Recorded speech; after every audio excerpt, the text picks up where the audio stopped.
নমস্কার বন্ধুরা, আমার রান্না বান্না চ্যানেলে তোমাদের সকলকে স্বাগত জানাই। আজ আমি কুমড়ো পাতা দিয়ে চিংড়ি মাছের পাতুরি বানাবো। রেসিপিটি তোমাদের সম্পূর্ণ দেখার অনুরোধ রইল। ভালো লাগলে একটি লাইক, শেয়ার আর সাবস্ক্রাইব করে দেবার অনুরোধ রইল। তার সাথে যারা আমার ফেসবুক পেজ থেকে দেখছো তাদেরও পেজ থেকে ফলো করে দিয়ে ভিডিওটি লাইক শেয়ার করে দেবার অনুরোধ রইল। প্রথমে আমি এখানে কয়েকটি নরম আর কচি দেখে কয়েকটা কুমড়ো পাতা নিয়েছি আর পাতাগুলোকে বেশ ভালো করে ধুয়ে নিয়েছি। এবার পাতার যে উপরের যে মোটা শীটটা, কুমড়ো পাতার উপরে মোটা শীট থাকে, শীটটাকে আমি তুলে ফেলে দিয়েছি। আর এরপরে আমি সমস্ত পাতাগুলোকে একদম মিহি করে একদম শাকের মতন করে কুচিয়ে নেব।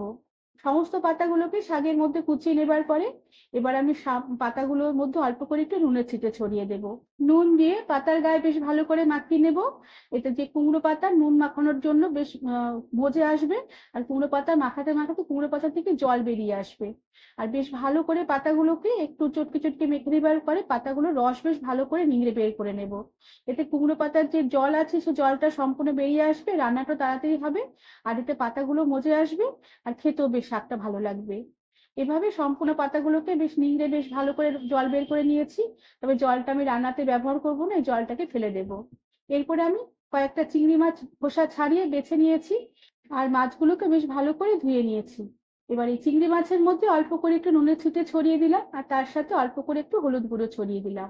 নুন হলুদ মাখিয়ে চিংড়ি মাছগুলোকে এইভাবে কিছুক্ষণ রেখে দেবো। এরপরে আমি এই পাতুরির জন্য একটু মশলা বানিয়ে নেব। এর জন্য মিক্সার জারের বাটিতে 1.5 চামচের মতন সাদা সর্ষে নিয়ে নিলাম। তবে তোমরা চাইলে কালো সর্ষে এখানে নিতে নিতে পারো।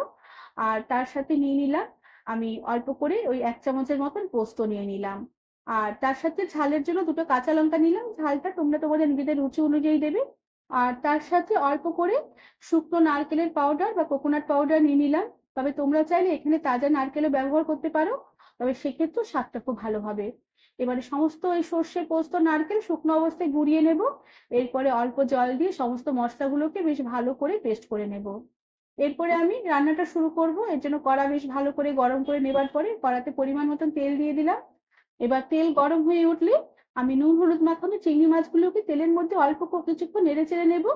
আর চিংড়ি মাছগুলোকে ভাজবো না, তেলের মধ্যে একটু নেড়ে চেড়ে নিয়ে সমস্ত চিংড়ি মাছগুলোকে কড়া থেকে উঠিয়ে নিলাম। এরপরে কড়ার এই চিংড়ি ভাজার তেলেই আমি কুচিয়ে রাখা নিংড়ে রাখা জল নিংড়ে রাখা শাকগুলোকে কুমড়ো শাকগুলোকে দিয়ে দিলাম। এবার শাকগুলোকে তেলের মধ্যে কিছুক্ষণ একটু নেড়ে চেড়ে নেব। শাকগুলো তেলের মধ্যে কিছুক্ষণ একটু নেড়ে চেড়ে নেবার পরে শাকগুলো একটু হালকা হালকা ভাজা ভাজা হয়ে আসবে। আর শাকগুলো খানিকটা একটু মজে আসবে, শাকের কাঁচা গন্ধটা খানিকটা চলে যাবে। অন্যান্য শাকের পাতার মতন কুমড়ো শাকের পাতা অতটা নরম না, একটু খসখসে, মজতে একটু সময় লাগে। তাই নুন দিয়ে প্রথমে কাঁচা পাতাগুলোকে চটকে নিয়ে তারপরে তেলের মধ্যে একটু নেড়ে চেড়ে রান্না করলে রান্নাটা খেতেও যেমন ভালো লাগবে আর পাতাগুলো তাড়াতাড়ি নরম হয়ে আসবে। বেশ কিছুক্ষণ পাতাগুলোকে তেলের মধ্যে একটু নেড়ে চেড়ে নেবার পরে সমস্ত পাতাগুলোকে কড়া থেকে উঠিয়ে নিয়ে আমি ওই কড়াতেই আবারও সামান্য পরিমাণে তেল দিলাম। আর এই তেলেই আমি অল্প করে একটু কালো জিরে ফোড়ন দিলাম। এবার কালো জিরে ফোড়নটাকে কিছুক্ষণ নেড়ে চেড়ে নেব। ফোড়নের সুন্দর একটা সুগন্ধ বেরোলে আমি যে সর্ষে পোস্ত আর নারকেল করে একসাথে বেটে রেখেছিলাম সেই বাটা মশলা দিয়ে দিলাম। এবার বাটা মশলা কিছুক্ষণ তেলের মধ্যে একটু নেড়ে চেড়ে নেব যাতে এই নারকেলের একটু ভাজা ভাজা হয়ে যায় আর মশলাগুলো একটু ভাজা ভাজা হয়ে কাঁচা গন্ধটা চলে যায়। কিছুক্ষণ মশলাগুলোকে তেলের মধ্যে একটু নেড়ে চেড়ে নেবার পরে মশলাগুলো হালকা একটু ভাজা ভাজা হয়ে এলে আমি যে কুমড়ো পাতা সামান্য তেলের মধ্যে একটু নেড়ে চেড়ে তুলে রেখেছিলাম সেই ভাজা কুমড়ো পাতা মশলাতে দিয়ে দিলাম। এবার এই পাতাগুলোকে তেল মশলার সাথে বেশ ভালো করে নেড়ে চেড়ে মিশিয়ে নেব। আর কিছুক্ষণ আবারও মশলা কুমড়ো পাতা একসাথে নেড়ে চেড়ে কষিয়ে নেব।